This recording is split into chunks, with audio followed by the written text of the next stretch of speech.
Hey, here we are, riffing while black. This is Dr. Kazike Prince. Just glad to be here with my friend Dr. James Lawrence. James Lawrence, Lawrence James, other way Did around. it to me. You did it to me. I swear to God, the curse of the double first names. It always gets a brother done in, right? You're like, Well, it was messed up as hmm. you know Kathy longer than me, Dr. Helms, but I called her. I did just now. I called her Dr. Helms for I don't know how long instead of taking the S off. So you have to forgive me, bro, because I remember calling you James for no reason. Right, right. What's Look, up, James? if I had $1 for every time I got called James Lawrence, though, man, I'd be like really wealthy. You know what I mean? So, I mean, I guess people would assume Lawrence could be a last name because maybe that's more oh, familiar. absolutely. Yeah, yeah, exactly. I think.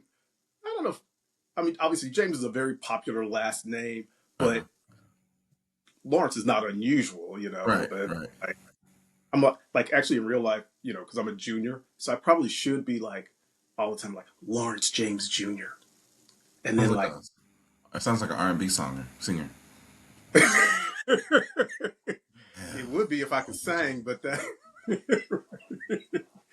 but you'd have to be a crooner, It's like Yeah, it you definitely, couldn't do definitely. anything else. Couldn't be doing no like my mama said like no hippity hop or something like that. You can only croon. They're not gonna call you Lil J. No, You're a rapper. right, exactly. Well, cool. Well, hey, actually, for folks who are watching us, forgive us, we were going off a tangent there, but Right. we're actually waiting for a guest to join us. Here she is, I think. There she is, Onisha. Sorry, y'all. Life, it happens, doesn't it? Yes. It all I'm getting old. That's what happens. I was going to jump back. remind you of that. I'm glad you remind yourself because I was going to say something about that, but whatever. Just like you know. Well, Onisha, meet Dr. Lawrence James, friend of Hi. mine. Anisha, nice to meet Nice to you. meet you as well. Yeah. My We're apologies. going to get started here. It's all good. We're going to get started here, and I'm going to give you opportunity, Anisha, to introduce yourself here. But what I want to do to kind of get us started is do a real brief review of the topics we're going to cover Okay. today. First one, I thought it would be important for us to talk about Cesar Chavez. Yes. Just if it's nothing, just dip our big toe in the water Hmm. because that's been on the minds of a lot of folks, particularly folks who are in the social justice and human rights space. And the next one, not necessarily in this order, but another topic I wanted to hit on was the manosphere and manhood. It's been a topic of discussion for some time. I know something that Nisha wanted to talk about was Black love, which I think is really important. Um, and a topic we didn't get to last week, and we may not get this week, but we'll see, is this idea of the great rebrand era around the DEI and how it's kind of changed. So we'll leave that as a possible topic. Okay. But then we do have a good side eye, which is we'll do at the end, which will be the reparations that came through from the UN, which is great. But then to see Argentina, Israel, and the U.S. vote against it, and the reason they gave, at Shocker. least the U.S. gave, was well, it wasn't against the law at the time, slavery. Ow. Okay, so we'll get to that. But Okay. before we go into everything, I wanted to give Anisha an opportunity to introduce herself. She's a friend of mine who I've known for a number of years, actually. And we were talking, and she's like, "I like you need to come on I was my like, let's little chat about podcast." it. Well, thank you for having me. I am honored, and it is my pleasure. My name is Onisha Williams, and I am a whole bunch of things, good things, I like to say or think. But mostly, I am a social activist around misogyny, speaking out against it, racism, speaking out against it through social consciousness, and I counter anti-blackness. But my background is Texas Tech University. Go Lubbock. No, no, Ooh. reckon. But I At was, least it's not A&M. it's not A&M. But yeah, I have a degree from Texas Tech, Ethnic Minority Cultural Studies, and then I have a master's from in Tech Com from Texas State. And so I kind of have this unique view of dealing with community systems and seeing how those impact people because I write a lot of systems compliance and stuff like that. So it's been amazing that this tech writing mind of mine gets to see how social justice is in action in our systems. Writing things like the procurement manuals and seeing that basically you have to go through the prisons first to buy anything before you buy anything from somebody else. And that's just like slavery. So it's stuff like that I get these little unique perspectives. Excellent, excellent, excellent. Well, before we get into our topics, as we typically do here on Riffing While Black, we go through some of the djembe cards. And the first one we're going to do, and I'll ask you to respond if you're able. And if someone else wants to go first, because they hear from me all the time. Someone who loved you into being is blank. Someone who loved you into being is blank. Who wants to go first? I will defer to my sister. Ooh. I would say, of course, my mother. Because she was like, you can do whatever you want to. And I believe that. I believe she's like the biggest cheerleader. And so I have on my mirror in my bathroom, it's like, whatever it is that you want to do it, you can do it if you put your heart to it. And so I think that she always just gave us a bit of motivation, even if we didn't have resources or money or anything like that. She was just like, it's possible if you want it. So her. Next, Lawrence. I'm going to say a good friend of mine who passed away a couple of years ago. His name is Dr. Jay Weems. And Jay was probably the first man who I ever said in my career, I was like, I want to change the world. And all he said was, you can. Okay. He didn't treat it like it was crazy or anything like that. He's like, I believe in you. He's like, I know you can. How can I support you? And I'll be forever grateful. Whether I achieve that in any way or shape or form, doesn't actually matter. But having that brother's support and belief was really profound and actually made me say it more. Like, this is what my goal is. This is what I'm trying to do in the world. So I'm very appreciative of him. Love to hear that. Love to hear that. I'll be honest. This is my card deck, so I've responded to this prompt several times. But what came to mind for me today was, I have two kids, two grown ass kids. And for those who don't know, 30 is the new 18. And I'll be honest, having them in my life has made me have a whole nother layer of experience that I don't know if I would have been able to fathom prior to their being on this earth and with me, and they loved me in ways that made me feel special and wonderful. And it's a different kind of relationship with parent and kid, but their mere presence is a beautiful thing. The ongoing kind of trying to sort out what parent-child relationships look like when you're adults is fun and interesting. And so without them, I'm not sure I'd be the person I am today. So I'll just mention them. Karima and Esteban. I should name them out loud. Cool. So let's get to Cesar Chavez. I think, I don't know, unless you've been living under a rock, you may not have heard about this, but just real briefly, this man's been dead for a number of years. I think he died back in the 90s. And he was for those who don't know, he was a social justice leader, particularly for farmers' rights and human rights. He started, my recollection is him fighting for farmers basically who are grape pickers, and the fact that they weren't being paid well and so on and so forth.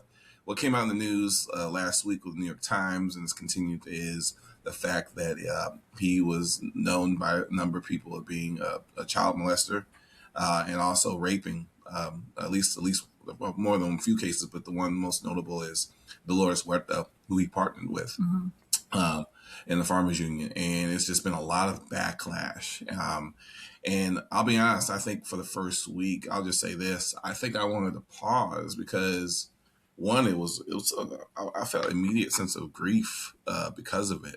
Not because it's just him, but the people he had been impacted, and these girls who had now women who have had such a negative experience.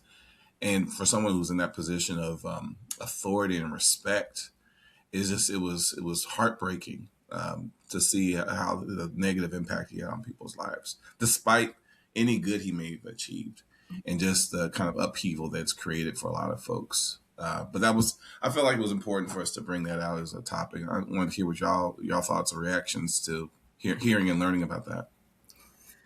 I mean, I've always studied about him, just in the work that I did. My minor was Spanish. And so have always seen him as one of these great figures, very much like Martin Luther King. And when I heard the news, I was like, I mean, I feel a lot of sympathy and empathy for the women. And I read further. I'm like looking like for evidence. Even me, who I'm just like, let's believe women, let's believe Black women. And I started to look deeper and saw that there had been some children born from this. And yes, there were 2 kids from Miss Huerta, at least, and she was underage, and it was another underage lady. And so I guess it just brings a question to like, what is legacy? Mm. Like, you have this great thing, and can these things can they coexist, or do you have to erase one to honor the other, and vice versa? Because there are some people that are very angry that this has come out, not so angry that it happened. Which is a bit misplaced. And I know the other thing I've heard is people are like, oh, we're going to call this dude out, take his name off the walls and signs and buildings, but not going to do anything about Trump. That's right. And all them fools out there. So I don't necessarily agree that nothing should be done, but I do think it's a bit of a contrast. But yeah. I think that's the place I've been stuck. Because I was thinking about him and all the things that he did on the positive, and now what's come to light in terms of the negative behaviors. And it's horrible and horrific. And here in Chicago, they're talking about taking his name off of schools and all that kind of stuff. And what it reminded me of was Richmond, Virginia, and all the statues in, what was it, Monument Park, that were being taken down because of the slave legacy of many of these folks. And I was all about that. Like, take them crackers down, right?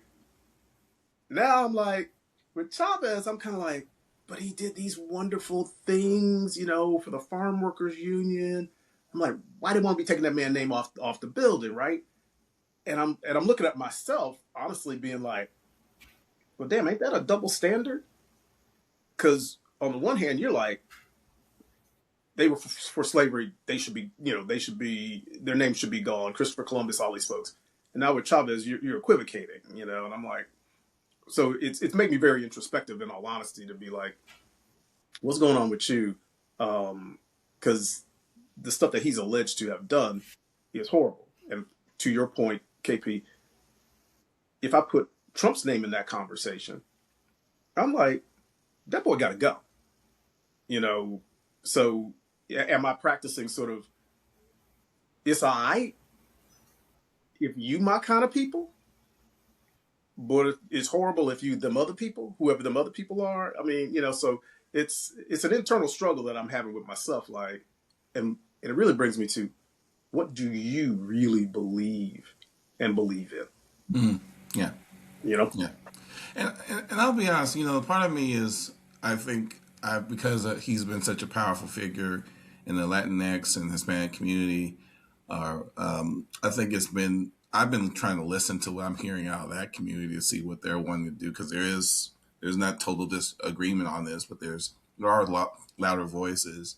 I do wonder about this: is this an opportunity to honor the legacy of others who don't have the same baggage? I mean, Dolores Huerta, I think, is 96 years old, still going strong.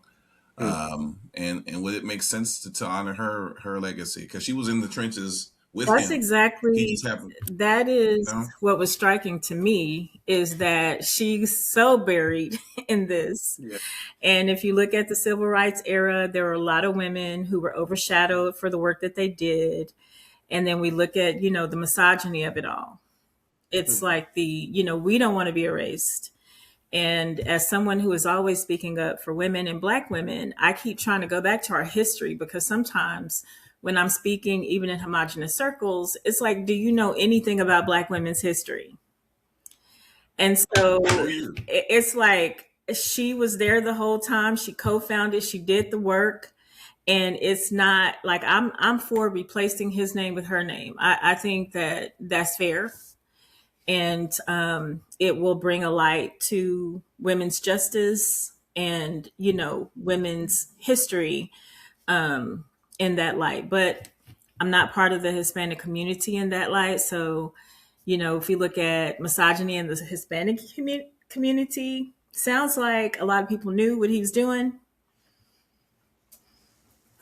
and it's just now coming out in a national way. So that's the area too, is to think about. It's interesting that you're saying that too, because I actually do think similar things happen in the Black community. I mean, as I've been listening to this conversation, I was actually thinking about the brother Honorable Elijah Muhammad and all the information that came about him, and not that dissimilar, True.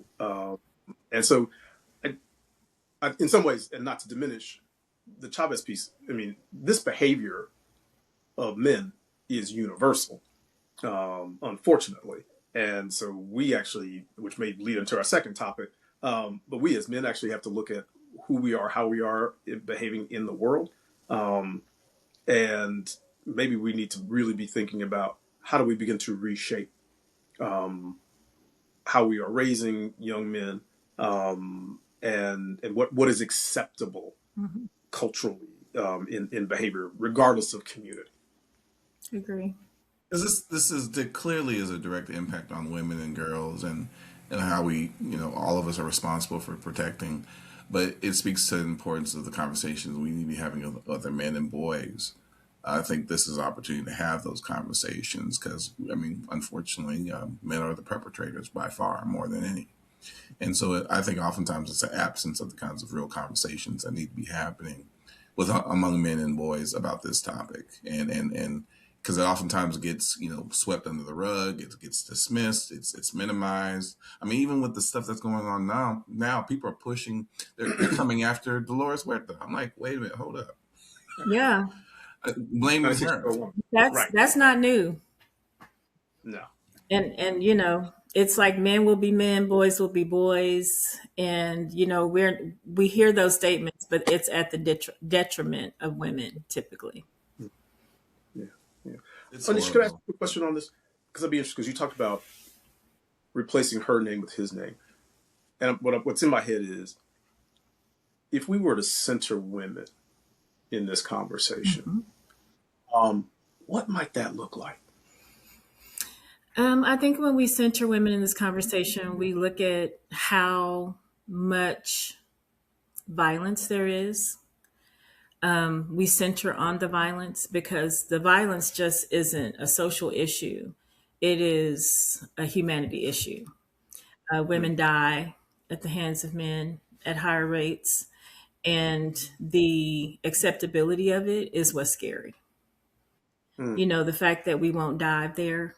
So if we center it on women, I think we could look at this as a justice issue, an opportunity to say, speak out, an opportunity to say this is not okay because it still happens.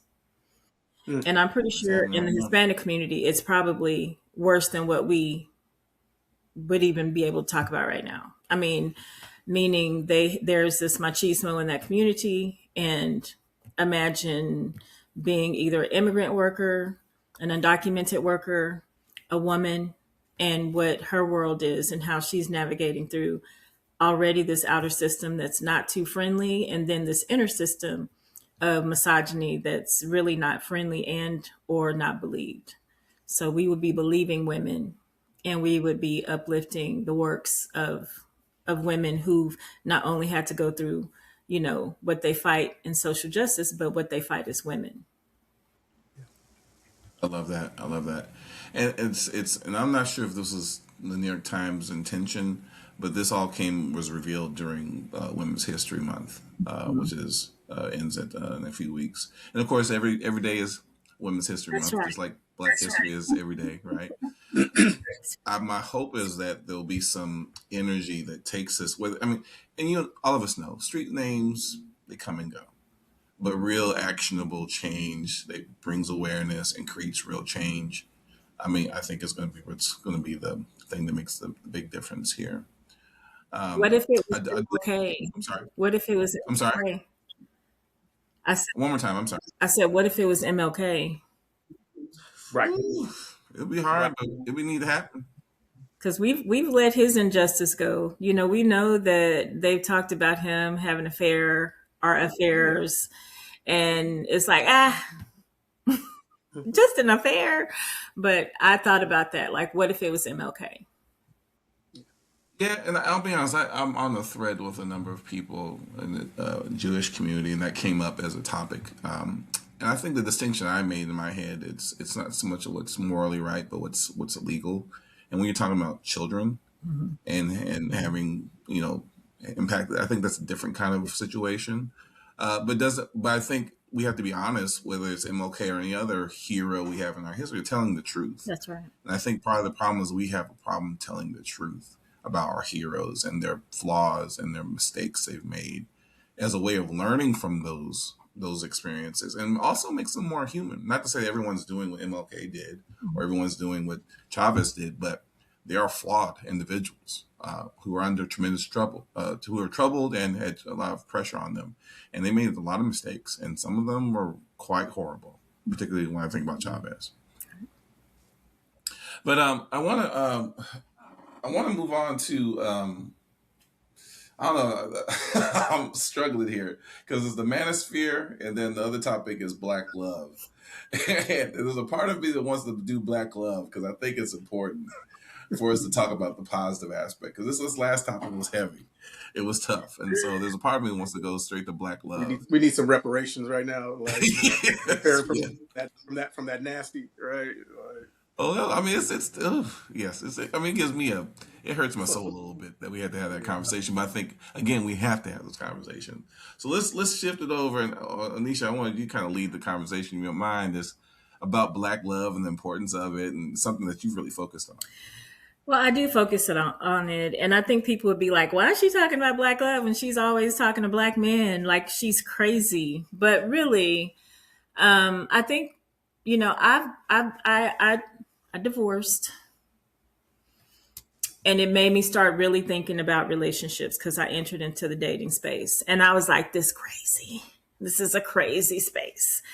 And so the inquisitive me who likes people, I started to ask all these questions, and I'm like seeing it a certain way. And so when I think of Black love, because I had to get to this place where I am love, and I bumped into bell hooks along this journey, because at first I was like, these men are crazy.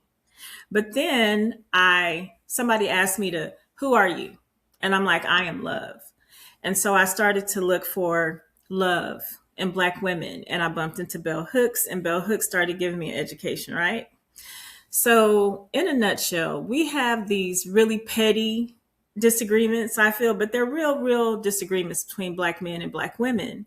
And I feel like if you were to put this in context of like a superhero movie, it's like the energies and the forces trying to keep us apart because they know when we're together, we are a superpower. hmm. And so I see Black love as a superpower. And I don't just see it as like a superpower, like, yes, man, woman, unit come together, cover the children. I see it as this is how we have power. So a lot of what we do is try to replicate white systems that don't work for us. But when we come together, if we can get through the trauma and get to the love, because we're bonded in trauma, but we're also bonded in love. And if we could see more past that trauma, or at least balance that trauma out, like you tell me how I can love you and I'll tell you how you can love me, and we believe each other, I feel like that power is the power that they're afraid of. Say more about the how sometimes I'm not sure how you phrased it, but replicating kind of white love when we should be actually investing more of the black love that you're talking about. Can you just tease that out a little bit so people know what you're talking about? Yeah. So when we look at white, patriarchal, male systems, they're not for us. And I always say this term, we not white. And if you kind of come down to that often, we not white. So when we try to replicate systems of male dominance, systems of male power and male control in our community, we're replicating white systems that don't even really work for white people. Okay. They don't work between white men and white women, those structures. And so when we put them in our community, it's like we're trying to fit something that doesn't fit us. So, yes, we might have these very strong matriarchal systems in the Black community that don't necessarily have to put down our men. They can just reposition us in a place where we connect differently than what we see in these white systems that, these social systems. So what I mean is that we have a different way. And if we were to embrace that different way after what slavery has happened, I've said once, when are we going to forgive each other for what they did to us? And that means identifying where that belongs and has a place and how we can heal each other in that place, and then restructure how we are as a community that looks like how Black people are, our Black systems, our Black power, our Black things that we have and how we operate. It can't replicate white systems. We are not them and they are not us. And so, And what I hear what you're saying is, because if you go back, you don't have to go back to the motherland. Just stay right here in the U.S. and you look at black men and women when they're together, and they're not replicating the systems that you're talking about, the white systems. There's a shared responsibility for family, for community, for business, right? And so even if you're running a business together, you might have this role over here because maybe I'm a little bit better at this. right. But then you have the partner in that relationship takes this other responsibility, and they're seen as equally valuable and important for the Correct. success of the family and the community. Unfortunately, in white systems, there's an expectation that's unreasonable for white folks and everyone else that somehow men are supposed to do these things and women are supposed to do these things, and they're hierarchically different. Like, you're supposed to take care of the house and the kids and cook the food. I'm over here supposed to be a provider. And that's the only way that you can actually have any kind of semblance of a relationship. And what I hear you talking about, Nisha, is that model just doesn't work for us because that's not who we are and never really have been. And so, I'm sorry. go ahead. Yeah, it's not who we are. And the other piece I'd add to that is in that model of male and female in partnership, there's also broader family and community that was really a critical part of the success of, in my mind, Black families. And so, in what ways are we incorporating in our love that extended family network that also helps to support that nuclear family, that nuclear unit, to help it to be successful. So that piece is also interesting again, but that's a different model. It's a different space, and so much of what I think gets in the way of Black love, honestly, and I think you said it, Anisha, I'll say maybe in a slightly different way, is we are unconsciously centering whiteness in our relationships. Concepts of love that aren't necessarily, good or bad, but they're not necessarily, kind of based in our own cultural, kind of reference points either.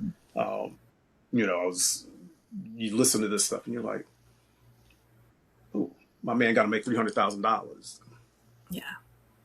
Where does that come from? I mean, that's not a value in our community per se, So I'm like, so I start hearing things like that, and I'm like, you in a white mindset when you're trying to find a relationship, I mean, it's like, and how you gonna find that, And I mean, it's systemically designed to keep us out of really our own humanity. So Yes. we can't buy into that. And, one of the concepts that I like to drive home is if I love you, I won't harm you.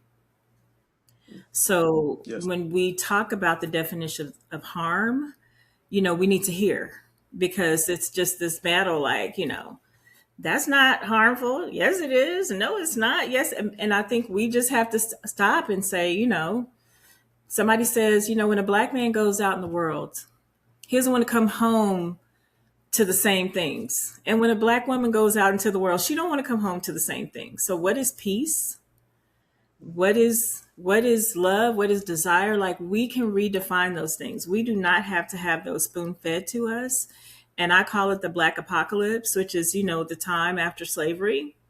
It's the Black apocalypse. We still haven't recovered. That's why the UN's talking about what they're talking about. So we have to do and collect all the resources from that devastation, and we have to make it ours. We can't go asking them, how should we proceed?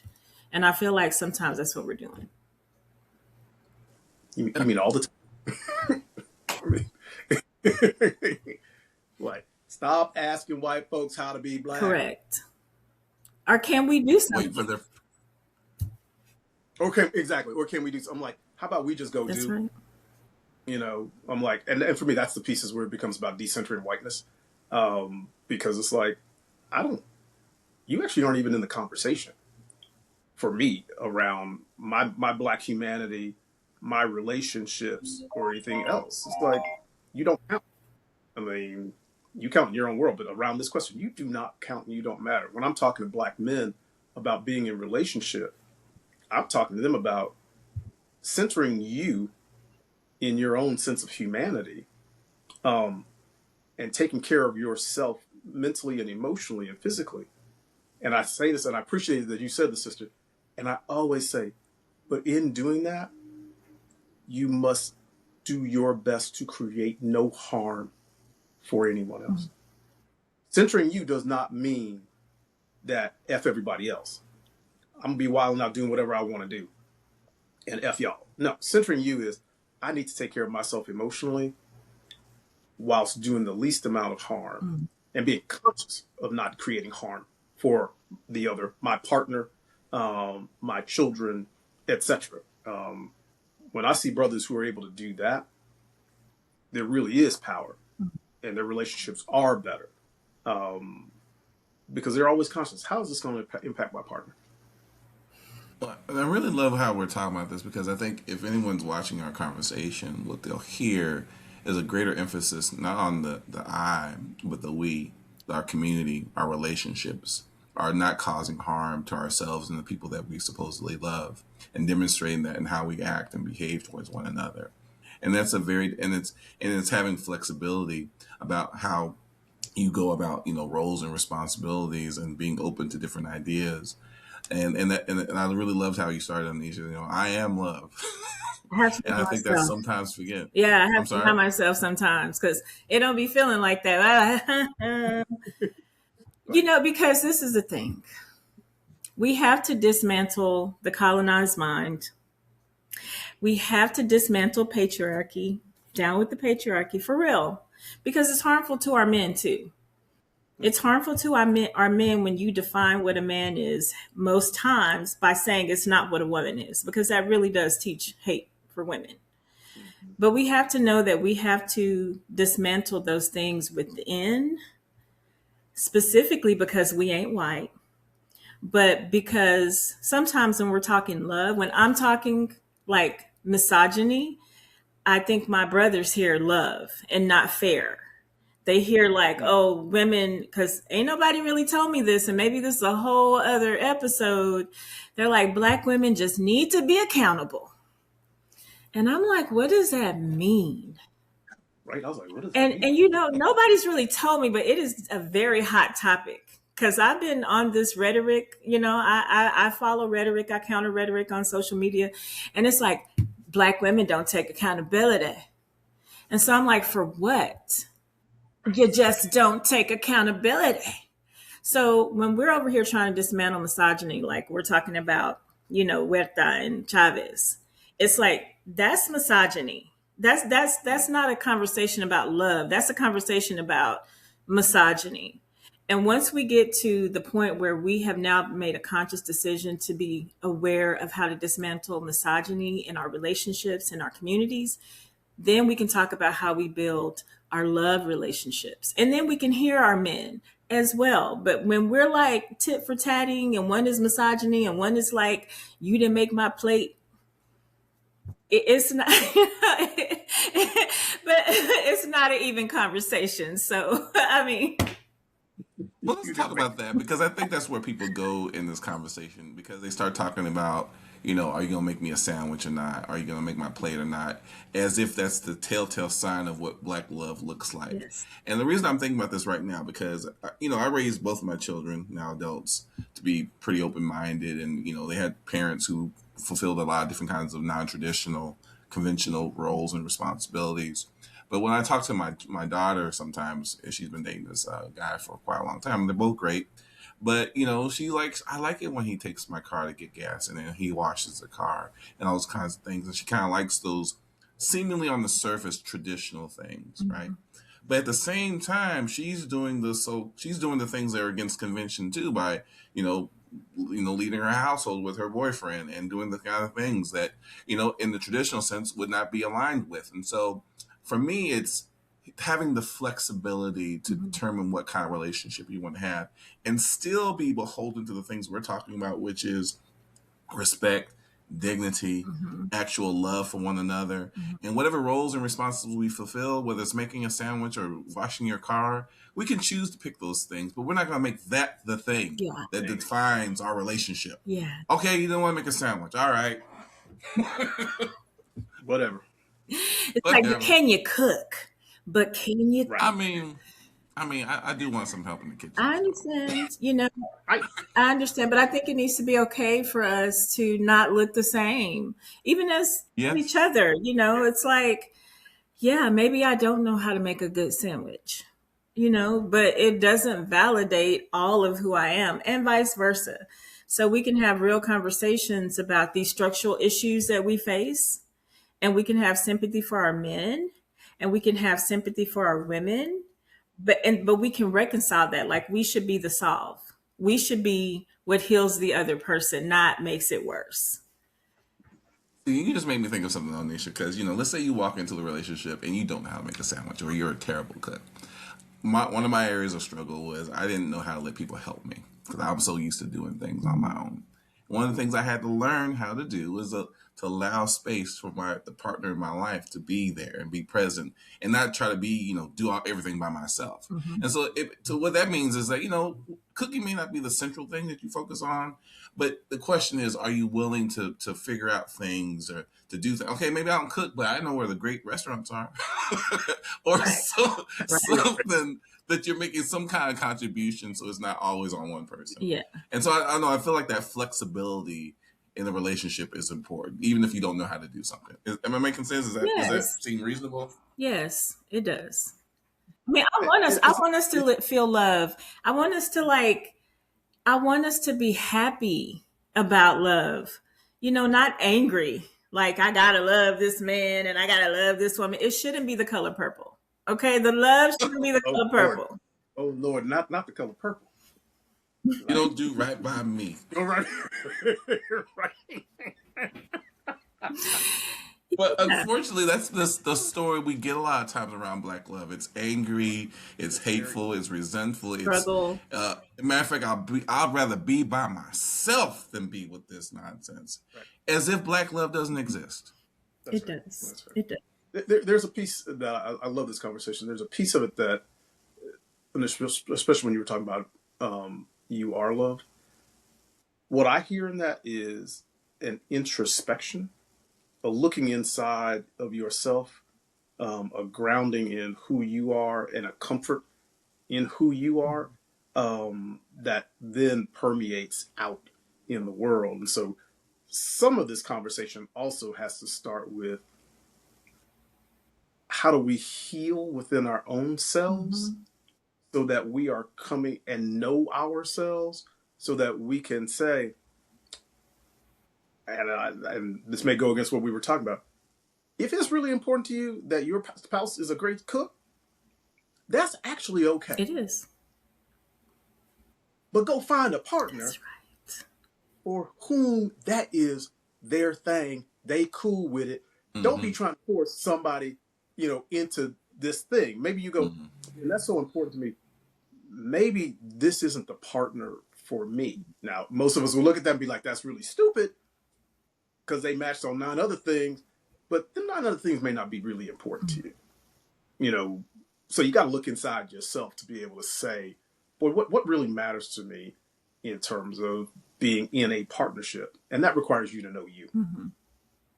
not to know them, but to know you, Right. And because you see, can be deluded.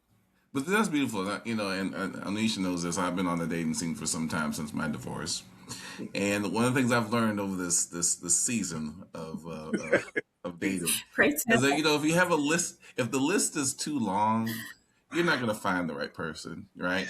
So I got mine down to 5. I won't tell you what they are because that's another show. But I have 5 things. If you can't meet those 5 Cut it down to things, three. Cut it 3, down to three. Three feels like it's the magic number. 3 is an absolute. The other 2 is like, ooh, I really want them See? bad. I What I'm really want them saying. bad. But I can live without them. But you gotta have that 3 to 5 things that you just. Yep. And cooking may not be on that list. It isn't for me. I know how to cook, Mm-hmm. but you might need to do some foot rubbing. I don't know, something. I mean, Black woman here, this real serious. My number one, they have to be a safe person. Oh yeah, real. A safe That's real. person. I mean, the misogyny, I don't expect them to have none, but I need them to be open to being conscious of it because I don't want to be harmed there. And I'm looking through these pages like, is he gonna kill me? That's dating for a Real. woman. That is true. Right. Like, men are like, I hope she looks the same and I hope she's not heavier than what her picture. And then women are like, hey, I'm gonna be meeting this guy at this time, and this is his picture, and so it is, we need to hear each other. Yeah. Yeah. But you got that girlfriend who's really great on the internet and can stalk anybody. It's me. It's me. I mean, we gotta be safe. Okay. Right. There are women groups, and I know that there are men groups, but there are like these cis, are we dating the same guy groups? Like, Yeah. it's real out here. And the predatory nature, that predator, it's like that's something we really need to talk about, is like that predatory nature of, Yeah. preying on women. I mean, yeah. Well, Anisha, I'm glad you brought that up because I think for a lot of men, I'll speak for myself. I don't often hear men talk about safety. Maybe my gay friend, gay men, maybe I've heard that from them once or twice, but a very small minority. But women, what you're talking about is something I hear from probably every woman I've known: an issue, a concern, a thought about safety. And even though I trust myself and I know I'm a safe person, they don't know that.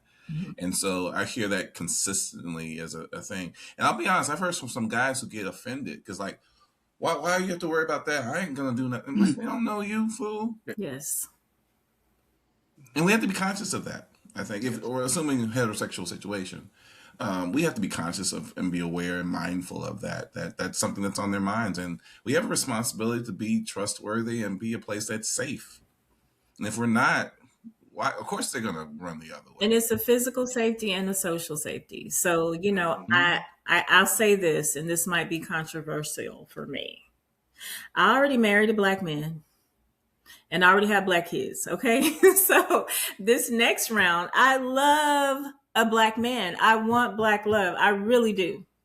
However, I will take it in the form that it is presented to me if that is what so should happen. So just like I would not want a racist man, I don't want a misogynist. I don't want a man who hates women. I don't want a man who is socially harmful to women and won't see us for our full humanity either. So and that's probably why I'm just going to have to be like really well read and well traveled. Because I'm not saying it's not there, but it seems to be kind of a hard combination to come across. It is. Well, you know, there's a On my study that list. says that Two smart on my folks list. I said that's two on my list. Very hard. Two. Okay. don't be harmful and don't be Right. racist Right. or misogynist. Misogynist. Right. Massage is not racist. This is so real. And Hey, that might y'all. be a high bar, which is really sad to say. It's not a high bar. It's just basics. It should be basics, but it ain't. No. I'm like, it ain't. Well, I'll be honest. I've dated a couple, and Onisha knows this. I've dated a couple white women, and I broken up with them specifically because of racism, whether it be by them or the people they love in their lives, and me having to deal with them, Yeah. Mm-hmm. those racists in their family, and they get upset and their feelings is hurt. I'm like, I just don't have time. Don't have time. Yes, you may not be racist. I mean, you are, but your family is, and I want to think about them when they come to visit. How I'm going to deal with that racist ass and them telling them racist ass In stories my house. in my house, and I'm about to do kung fu on them. No, Not the kung fu. Right. about to do kung fu, jujitsu, all of it. Come to Jesus. Right. Come to Jesus. Yeah, I want the black love though. I want that power. I want to, do the whole last dragon. You are the power. You have the power.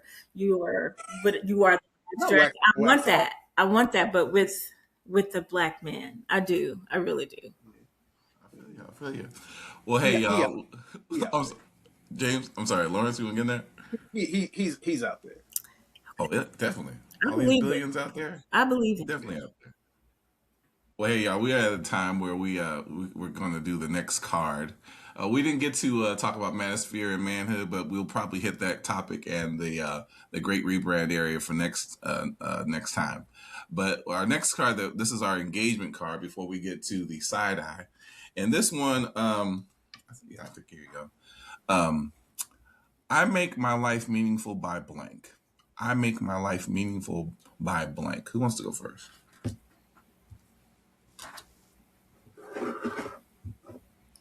I'll go first, and y'all chime in.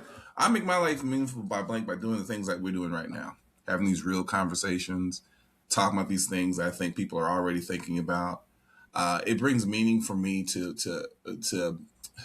if not that I'm bringing we're bringing this awareness that's not out there already, but just having the open conversation, because I think that sometimes the topics we cover, there's a lot of shame and guilt and frustration or unawareness. And so when we're kind of being honest and putting that information out there, I think it gives permission for other people to have those conversations with their friends. And so that brings some small kernel of meaning in a way that I think is meaningful. And so that's one way that I try to bring meaning. Who wants to go next? I'll go. I make life meaningful by being brave enough to be myself. I've always been weird. So that's been a freedom. I've been weird since I was younger. I've been the nerd, and it was, when it wasn't okay to be a nerd. And little did I know that being myself on social media would just make people go crazy. I'm who I am. I was raised how I was raised. I believe in the things and I evolve. So sometimes maybe, I'm open to learning, but just being myself and not being afraid to be myself, whether it's accepted or not accepted, it does really make my life meaningful because it allows me to connect with people that's, either they share, they have solidarity, they're inspired, or they see something that, draws me to them and vice versa. And I think you can't do that when you're masking and you're always too worried about what people think. And I haven't lost anything from it. Love it. From a fellow blurred black nerd. Lawrence. Onisha stole my line. I was gonna say, no, I appreciate it because you said it well better than I would ever say it. I think it's being authentically me and not really giving a damn. I'm like, I always say, I was like, Lawrence James is not everybody's cup of tea. I'm like, and for the longest, I was like, I think I've always been comfortable with that. But especially as I get older, I'm like, I'm really comfortable with the notion that Lawrence James is not everybody's cup of tea. The people who love me, they love me. And the people who don't, I don't know who the fuck they are anyway, so don't care. Um, so I walk through the world being really comfortable in my skin. I just show up, and I do me, and I'm okay when people are like, he an asshole, like, okay, because I don't take it to. I'm like, I'm not, because I know me well enough to know I'm not, but think what you think. So Yeah, know yourself, right? Love it. Love know it. yourself. Love it. Well, our last topic is our side eye, and the topic we landed on was the reparations because the UN came out. Was it today? Yes, yesterday came out with a statement about how they want to support reparations because of the global impact of slavery, and there's 150 something countries, 126, 29, I can't remember, voted in support of this. There were 20 something countries who abstained, mostly from the UK and European Union. And then there's 3 countries that voted against it. It was Argentina, Israel, Why? and the US. And the reason the US gave was because it said, well, it was legal at the time. So, we can't go back and be mad at them because it was a legal, thing. We could do that. And I was like, well, beating your wife, it was legal too, once upon a time. There's all kinds of things that was legal. And that mindset is just dumbfounding to me because it was somehow, if it's legal, it's okay. But, MLK talked about there's a lot of unjust laws on the books. Unjust laws. And, even like how the Supreme Court justified racial profiling for ICE and Border Patrol. That's an unjust interpretation of the law. But they're allowing it so people can be harassed. And so it's mind-blowing that we're not signing off. That I have a feeling if this had gone through 2 years ago, I have a feeling the U.S. would have at least abstained, if not signed on to that accord. Right. But no, we voted against it. Let's be clear. The U.S. is never going to actually vote for this. No. A win is an abstention. This is unfortunately the answer that would be normative. But how bad do you look when China and Russia? China and Russia. That's right. China and Russia. Do we need to say no more? China and Russia. How about South Korea? Are they on there too? I don't know. I didn't look. The anti-blackness that we don't look at anti-blackness how we should. We don't look at how pervasive and just intertwined, engraved, however you want to say it, how much it is just so rampant in society. And it's the basis for so many things that in the conversations I used to talk to white people about racism, I used to talk to white moms about parenting and racism first in my own community. Then I would talk to white people about racism and why they need to be conscious of it so they can stop powering it. And even the most liberal-minded white people get fish grease hot about reparations. And I had this conversation this other day with probably one of the ladies who she might identify as a really close ally. And she started talking. She was like, yeah, I just don't know how it's practical. I don't know how reparations is practical. Like, how could we do this? And, we could give this, but how would that even? And I said, I just don't think y'all get to decide it. I mean, we didn't get to decide. I think it's part of it. Like, why are y'all deciding how to pay us back? Like, let us decide how you pay us back.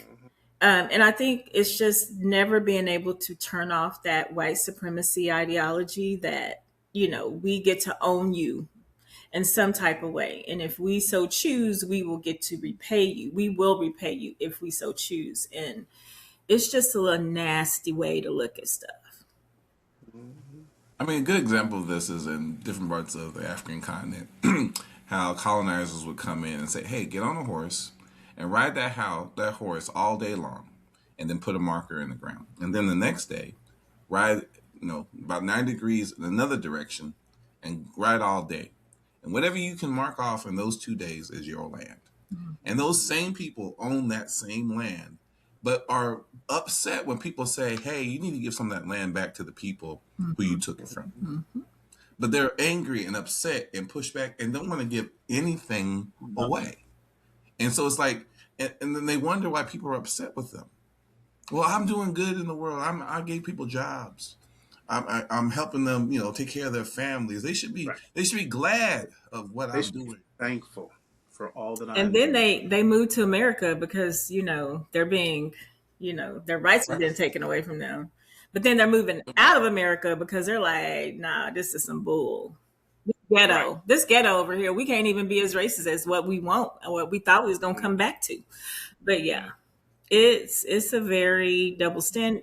Like even just Trump being free. That double standard. Trump being free. Trump being free is like a slap in the face to us raising our children to stay out of prison. It's a slap in the face to all the criminalized Black and brown people who have been felons and can't get jobs, and he can be the president. They can't vote, and he can basically dismantle our whole Constitution. Right. I live in public housing and I smoke weed. I get the whole family gets kicked out. Right. And generations are dismantled, and here his generations are about to be stood up to be the next dictators. Yes.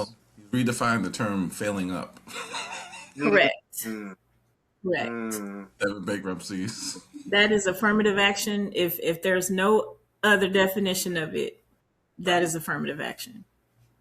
When someone says so, you've had affirmative action for 450 years. Yeah. What? Correct. Oh, crazy. Well, hey, y'all, we are at the end of our time. This is a Riffing While Black. I want to say thank you for Anisha joining us today. Thank you for having Hopefully, me. in the future, you will join us again. Thank you. Absolutely. Love the perspective you gave on a number of different things. So thank you for being here. I appreciate it. Love to have you again in the future. Dr. I'm going to do it again. I'm going to call you Dr. Lawrence. Dr. James. We talked about this a little before you got on. Lawrence has the curse of 2 first names. Yes. So I messed it up, unfortunately. But it was good to have you too, brother. And Brother, good to see you. and we'll be back. I think we have our topics for next week, bro. The great rebrand and manosphere and manhood. We might throw in some black love in there too. We got to sprinkle some black love. Thank you, y'all. It's Bye. a Have a great day. Y'all. Take care. Bye, y'all.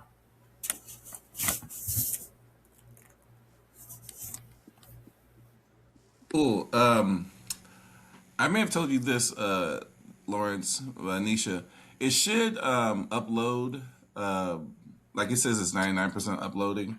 Okay. But for some reason, it doesn't upload. I'll send you a link to allow you for it to upload. But I think it'll upload just fine here in a few. But I'll probably post this. It's up live already. I think